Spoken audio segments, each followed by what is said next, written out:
Bonjour, bonjour et bienvenue pour une vidéo que j'attends depuis tellement longtemps parce que j'ai adoré la dernière édition. Il s'agit du Cold Winter Challenge, donc un challenge de livres en hiver. Donc ce challenge là est arbitré par Margot de la chaîne Margot Liseuse. Je vous mettrai sa vidéo en barre d'infos. Il y a également un groupe Facebook où s'inscrire et où on peut échanger sur nos pales, etc. Et donc là je vais vous présenter la pale que j'ai prévue pour le Cold Winter Challenge qui est assez grosse, il faut l'avouer, mais j'ai réussi mon Pumpkin Autumn Challenge, j'ai tout lu les 6 livres. Donc là j'ai mis la barre un peu plus haute sachant qu'il y a pas mal de romances. Je gobe ça comme des petits pains quoi, donc ça va aller très vite pour les lire. Dans le Cold Winter Challenge, il y a 3 menus. Le menu Magie de Noël, où il s'agit d'histoires qui sont en relation avec les fêtes de Noël qui se passent pendant cette période-là. Le menu Flocon Magique, où on lit un livre de fantasy, de lecture de l'imaginaire, pas forcément en rapport avec l'hiver, mais ça reste magique quoi. Et ensuite le menu Stalactite Ensanglantée, qui donc est en relation avec des thrillers policiers de la période de Noël.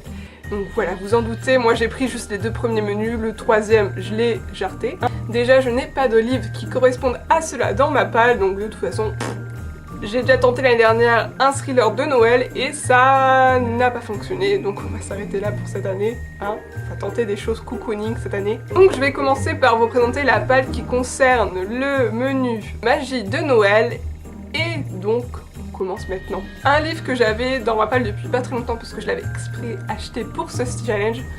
Ça prouve à quel point j'aime ce challenge, je m'y prépare quelques temps à l'avance et je augmente ma pale exprès pour ça. Il s'agit de À huis clos de Jennifer L. Armentrout, qui est le premier tome de la saga Frigid en anglais, mais je ne sais pas ce que c'est en français, le titre de la saga, et donc qui est publié chez J'ai lu. Donc dans cette histoire-ci, on a 2 personnes, 2 jeunes gens, qui sont amis depuis leur plus tendre enfance. La jeune fille Sydney est amoureuse de Kyle, donc son meilleur ami, depuis toujours en fait. Plus elle grandit, plus ses sentiments deviennent un peu plus importants. Kyle, lui, la considère comme sa petite sœur et ils se retrouvent coincés dans un chalet avec des amis en plein hiver, ils ne peuvent plus s'en sortir et donc là peut-être que les choses vont se dénouer. Je vous préviens, ce menu Magie de Noël ne contient que des romances, mais vraiment que ça. J'ai voulu faire le plein, j'aime tellement ce genre d'ambiance de Noël, d'amour quoi, c'est mon petit cœur qui bat quand je lis ces petites histoires, donc voilà, j'en ai fait le plein et celui-ci me tente vraiment. Je trouve la couverture très très simple mais très très belle. Ensuite les livres que je vais vous présenter, vous les avez pas encore vus dans un de mes book hauls parce qu'ils sont tout nouveaux, donc le book haul arrive la semaine d'après de cette vidéo. Vous aurez déjà un petit peu aperçu, bon j'ai pas acheté que ça honnêtement. Mais voilà, c'est des livres que j'ai exprès achetés pour ce menu, que j'ai attendu depuis longtemps et que j'ai craqué en fait.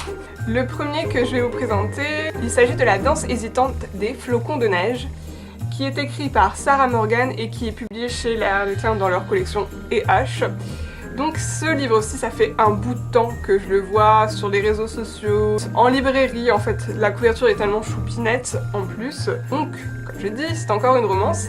Et là dans cette romance-ci, on a l'histoire de Kayla. Kayla déteste la période de Noël, mais vraiment elle déteste ça, elle aime pas du tout l'ambiance. Elle habite à Manhattan et à cette période-là, Noël c'est genre la fête de l'année.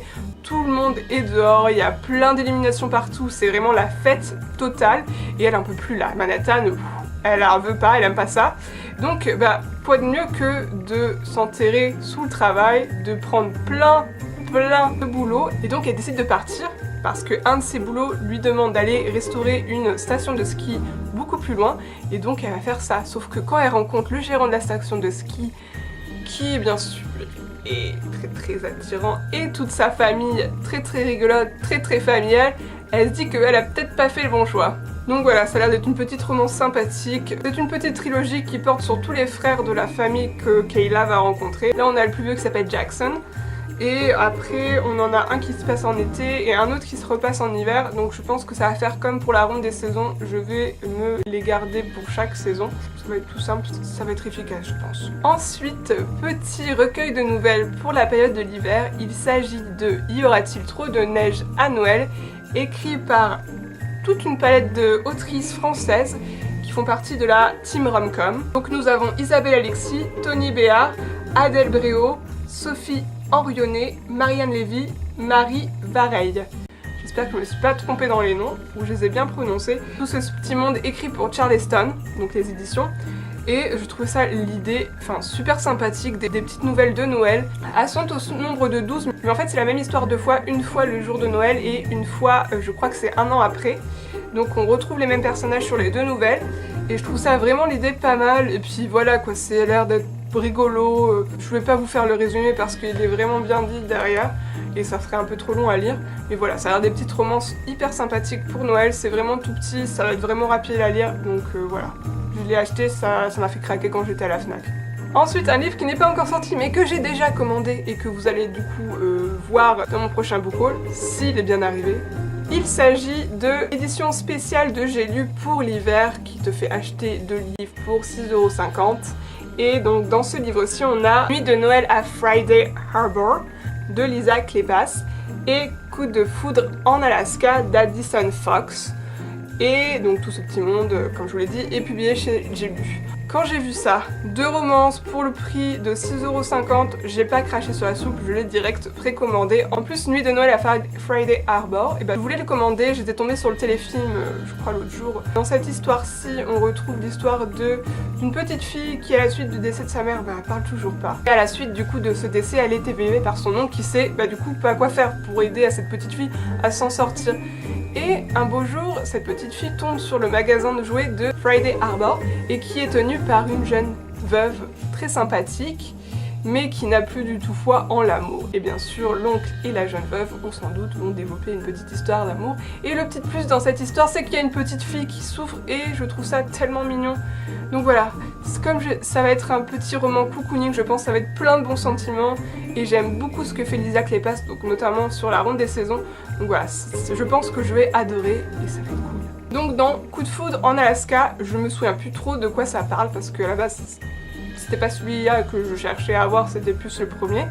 Mais voilà, autant en profiter, on reste sur la thématique de Noël. Il me semble que c'est une jeune fille qui, du coup, à la suite de quelque chose, d'un événement, se retrouve catapultée en Alaska, dans une toute petite ville, et que là, forcément, il n'y a pas grand-chose à faire. Et elle va rencontrer quelqu'un, et ça fait un coup de foudre. Voilà. C'est un résumé très très sommaire, mais bon, je peux pas faire mieux. Ensuite, le dernier livre que j'ai acheté mais que je n'ai pas encore pareil dans ma possession, il s'agit de Baptistine de Lucie Clastel qui est publié chez Harlequin. Dans cette histoire-ci, on se retrouve dans un aéroport à la veille de Noël. Donc il y a un problème dans l'avion et les deux jeunes femmes se retrouvent coincées dedans. Et elles rencontrent un homme pendant cette attente qui n'est pas trop mal, mais tout n'est pas aussi simple. L'attente à Noël dans l'aéroport, je connais ça étant donné que j'ai vécu au Canada et que je rentrais pour les périodes de Noël et ça peut vraiment être très très long des fois, surtout si on a la chance d'avoir son avion décalé à cause d'une tempête de neige, ce qui peut arriver. J'aime beaucoup ce genre d'atmosphère, d'aéroport tout seul où les gens attendent, ça peut être tellement la porte à tout un tas de rencontres et de plein de choses. Donc voilà, ça me plaît. Et puis là, c'est l'édition spéciale Noël qui sont un peu redécorées, on va dire, donc avec des petites tasses et tout, c'est trop choupi. Voilà. Ensuite, on passe au menu Flocon Magique. Et là, j'ai 4 livres à vous présenter, donc c'est un peu plus petit. En premier lieu, un livre qui n'a pas du coup de rapport avec Noël, mais que j'ai voulu mettre dedans parce que je trouve la couverture très très hivernale en fait. Il s'agit de La Reine de Cendre.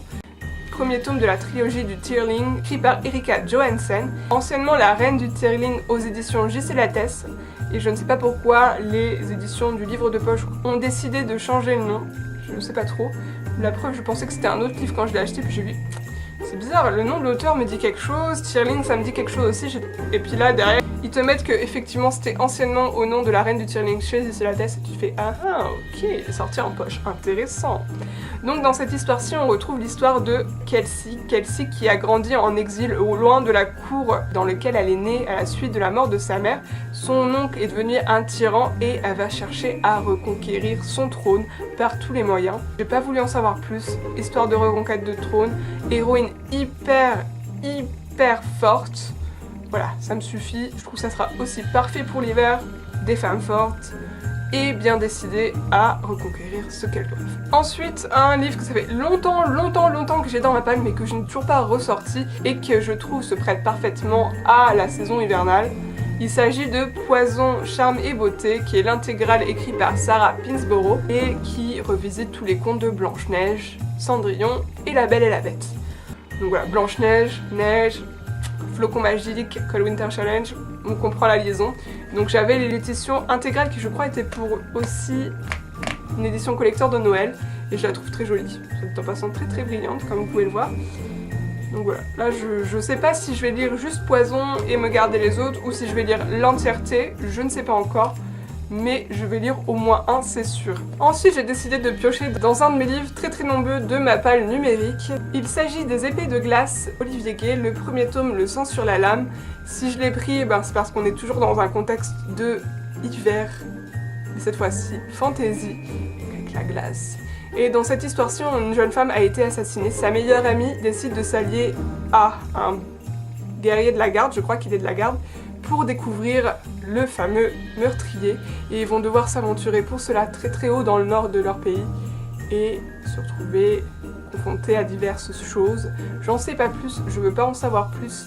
Tout ce que je sais, c'est que apparemment c'est un très bon premier tome. Olivier Gay fait de très bons romans de fantasy, je n'entends que des bons échos et je crois que je les ai tous en plus dans ma palle numérique, donc il est peut-être temps de déterrer un peu tout ça quoi.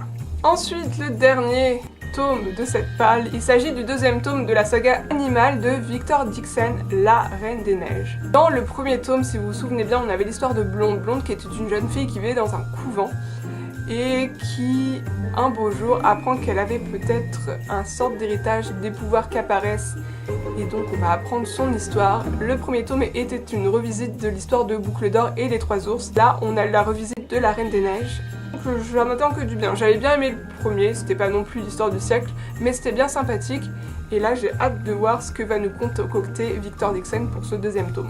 Donc voici tout pour ma palle. J'ai quand même pas mal de romances, pas mal de livres à lire un peu différents dans le deuxième menu. Et j'ai vraiment hâte de commencer. J'ai qu'une envie, c'est d'attendre le 1er décembre et de tout dévorer. Je suis au maximum. J'ai tellement du mal à me concentrer que j'ai du mal à finir les livres actuellement que j'ai en cours, qui sont très bien, soit dit en passant. Si jamais vous avez des suggestions de lecture, n'hésitez pas à me dire en commentaire. Si jamais vous avez lu un ou plusieurs de ces livres, n'hésitez pas également à me le dire en commentaire. Et moi je vous dis à bientôt pour une prochaine vidéo et bisous bisous.